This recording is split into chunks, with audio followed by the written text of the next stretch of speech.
At a time when our nation is deciding what it wants in its next leader, Frank and Claire Underwood remind us that it's the image that matters. Hey everybody, Alex here for Nerdy Inc. coming at you with a review of House of Cards Season 4.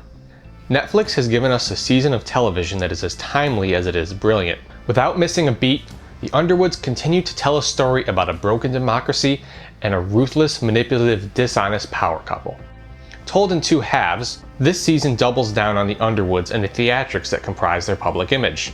Season 3 ended with Claire leaving Frank. What would be a very public embarrassment for anyone else, Claire and Frank play the chess game perfectly, acting in ways that fool the public into thinking they're working together when, in reality, nothing is further from the truth. It's an intricate look at how perception and persona is more important in Washington than substantive issues. This portion of the season is fascinating until it becomes frustrating, not because the storytelling is bad, but because at the end of the day, Frank and Claire work best when they work together. Throughout the first half of the season, we see old wounds reopened and old friendships torn apart. It's not until midway through the season when something happens and the series takes a dramatic and improved turn. I won't tell you what it is, but when you watch it, you'll know. From that point on, the season fires on all cylinders. The pacing, the acting, and the intricate web of lies wonderfully reminds us why we first fell in love with this show way back in Season 1, when Frank strangled a dog to death before our very eyes.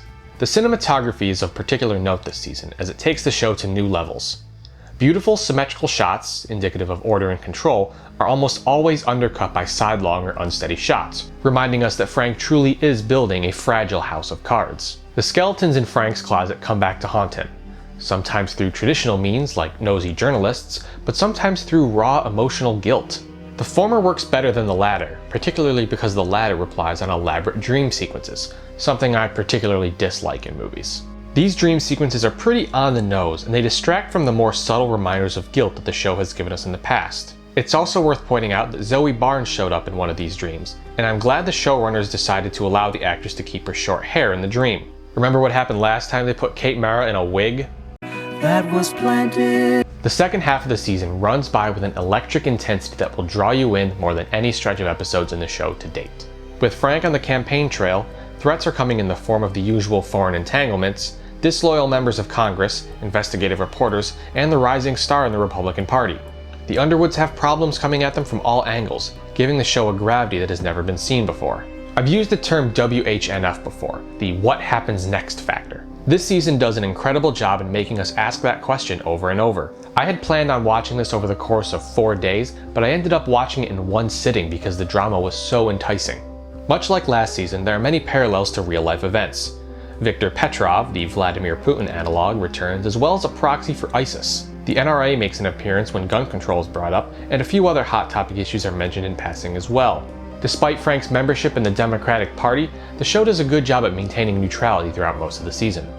Focusing on the election cycle was certainly not a coincidence, but the story was executed perfectly.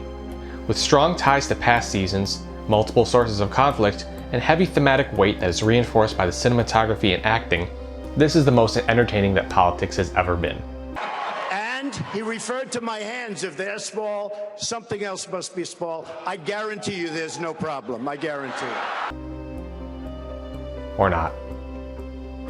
But those are our thoughts on House of Cards Season 4. Do you have thoughts of your own? Let us know in the comments down below, and as always, for more games, comics, movies, and more, keep it right here on Nerdy Inc.